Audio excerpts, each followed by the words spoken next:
I am home now from Ukraine.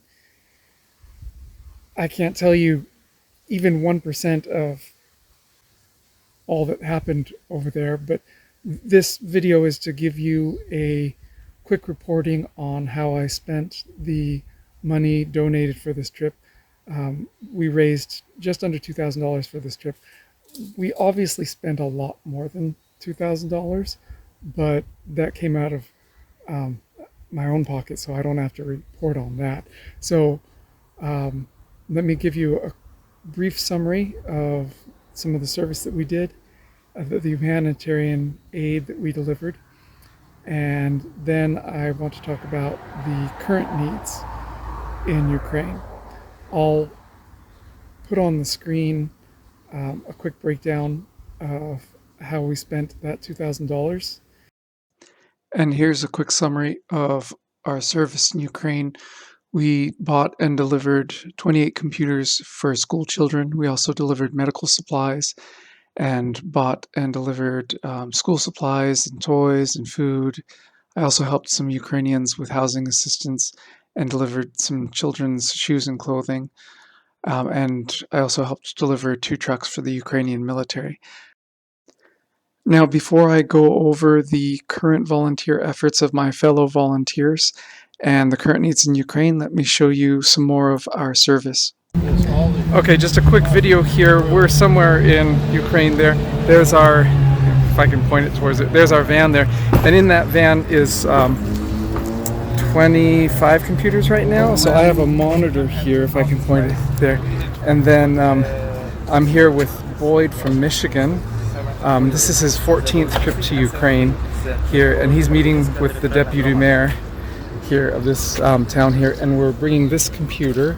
Here's some of the other parts to it. We're going to go visit a foster family to deliver the computer there.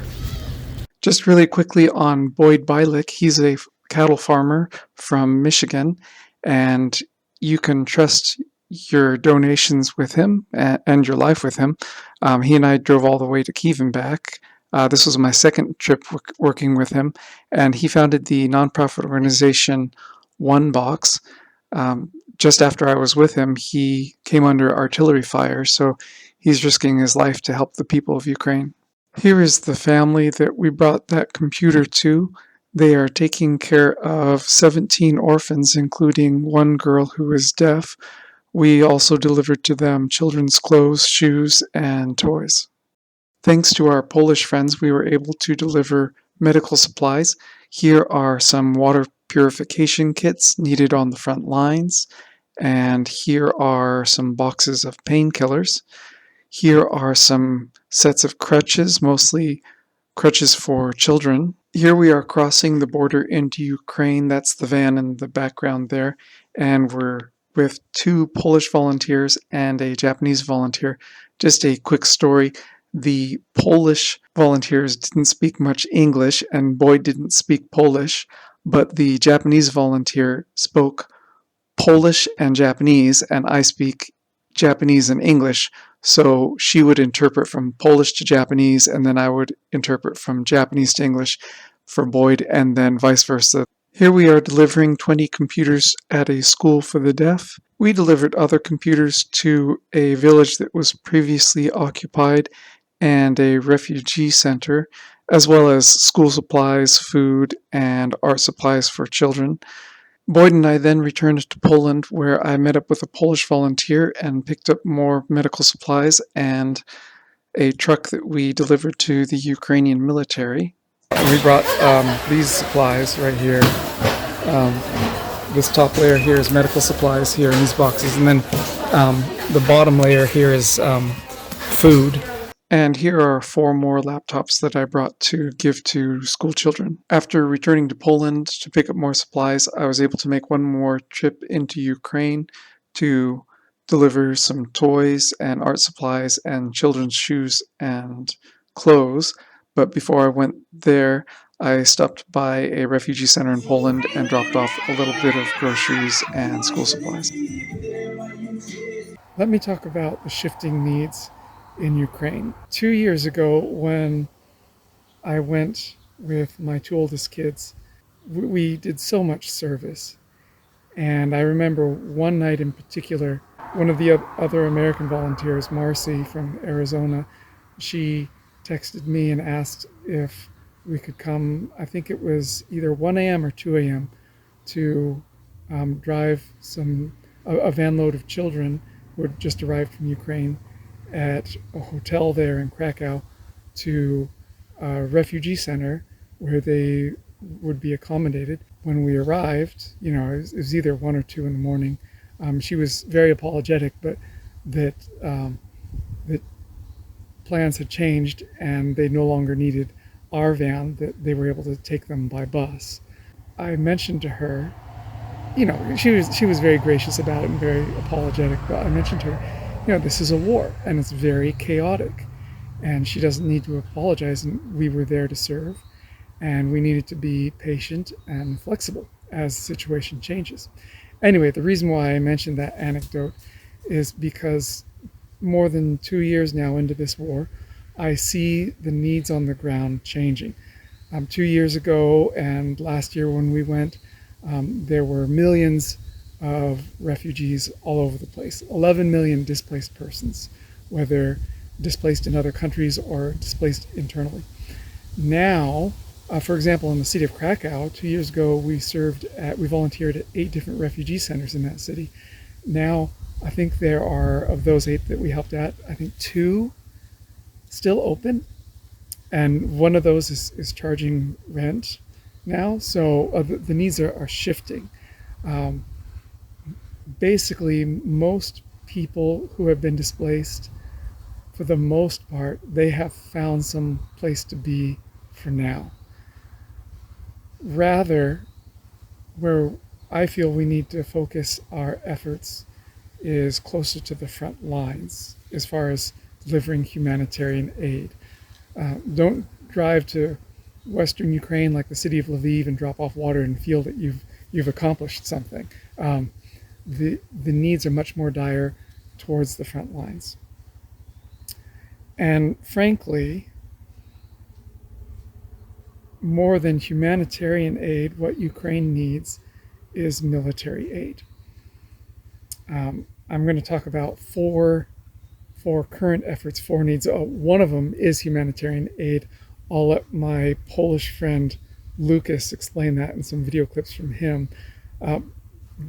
The volunteers that I've been working with, mostly Lucas's group, they are working on delivering a fire truck near the front lines. Why we buy this fire truck? And the answer is very simple: to save lives. Every fire truck in Poland, in Great Britain, United States, it saves lives. But Ukraine, it's a war zone, so fire trucks are needed more than anything. And this truck will go to a place, it's about 15-20 kilometers from the front line. So fire trucks are very needed, not only for fires, but also, let's say, for transporting water to the villages, to transport food. We can put lots of stuff, tons of stuff on a fire truck. This fire truck will cost 17,500 zlotys, which is very cheap. But I buy things cheaply. I've seen lots of trucks all over Poland. This one is good. It's not a new fire truck. It's from 1997. But it's a very good shape. Engine is perfect. All the water things, like pumps and stuff like that, I checked it. I will also double check it here when it gets to Krakow, because now it's like 300 kilometers from Krakow. And also we will replace all fluids, engine oil and stuff like that. And also we'll buy lots of stuff, because we buy this fire truck like sauté, So we need to buy generators, a huge power generator with lights. This fire truck has this like thing on top where you can put lights, and it basically changes a night into a day, which is very important. And also we'll put some money just to pimp it up. Put like a American eagle on top, American flag.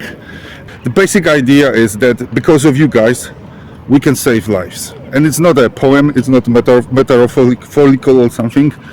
It's a reality. This fire truck will save lives, and this is reason why we do it. Hello friends, I have a very good news. This is ours. This is our car. We just bought it for very good price, 17,500 zlotys. It needs a bit of touching, a bit of repairing, but the engine is perfect Everything works. We need to repaint it a little bit, add some generators, buy drones and stuff like that. But I must tell you, it's perfect. It even has this thing to pull this massive thing out of the mud and stuff like that. Everything is working. So I present you our fire truck. So that's what my Polish volunteer friend Lucas is up to. Here's a picture of a flag that they got to put on the back of the truck. I don't know why they didn't do a Polish flag instead of an American flag, but one of the volunteers in the chat said they think the flag is a little too small. Lucas is also sending children's clothes and shoes to orphans in Ukraine, as is Boyd. Here are some pictures of the things that Boyd is sending to the orphans in Ukraine. And another group of volunteers that I am working with are rebuilding homes that have been bombed in Ukraine. If you would like to work with any of these people or contribute to their efforts, just let me know and I can get you in contact with them. But the other three things I want to talk about as far as military aid, this war between Ukraine and Russia, this is a matter of political will. If you think about it, Russia has a very small economy. Relative to its geographic size, it is a very poor country. The entire economy of Russia is roughly the size of the economy of Florida or the economy of Italy. So this is a matter of political will. The West could easily, the United States and Europe could easily, if we invested the treasure and had the political will, we could easily help Ukraine sweep out the Russian troops from its territory if we have the will to do so. So, three efforts that I want to talk about. First off, I was in a town hall meeting with Senator Merkley of Oregon this past week, and another supporter of Ukraine brought up the idea, why don't we lift the ban on private American citizens bringing over body armor to Europe? Because currently we're not able to do so. And fortunately, the senator was open to that. So that's one area. I want to encourage you to contact your representatives in the House of Representatives and also your senators in the Senate and urge them to lift that ban for private American citizens to bring or send body armor over to Europe. Another area of focus is, I believe we need to lobby the White House, the administration, to end this ridiculous ban on not allowing Ukraine to use long-range weapons inside Russia. We are forcing Ukraine to fight with Russia with one arm tied behind its back, basically. Russia can strike within Ukraine, but Ukraine can't strike within Russia. It's ridiculous, and we need to allow long-range weapons to be used in Russia. Lastly, and probably most importantly, we really need to send support troops into Ukraine, not for combat, not to fight, but for logistical support behind the front lines. I think it was Ryan Macbeth who said something along the lines that the US military is a logistics organization that dabbles in combat. The secret to our military is they're so good at logistics. If we had the US military well behind the front lines offering logistical support, cooking meals for the Ukrainian military, fixing tanks and other equipment, that would allow Ukraine to free up all of its troops to fight. It would make a world of difference. Again, I want to thank all the donors who so generously contributed to this service. And I want to remind you that there are nonprofit organizations that I know personally, the people who run them, and trust. And I'll include links to those organizations down below. Namely, OneBox, founded by Boyd Bylick from Michigan. He's a farmer in Michigan. And he and I were just in Ukraine together. He does wonderful work there. Also, Hope Across Borders. They do wonderful work. They're going there this next month to deliver humanitarian aid and also reach humanity. Again, this is a matter of political will. Ukraine can win this war. Stand for freedom. Stand with Ukraine.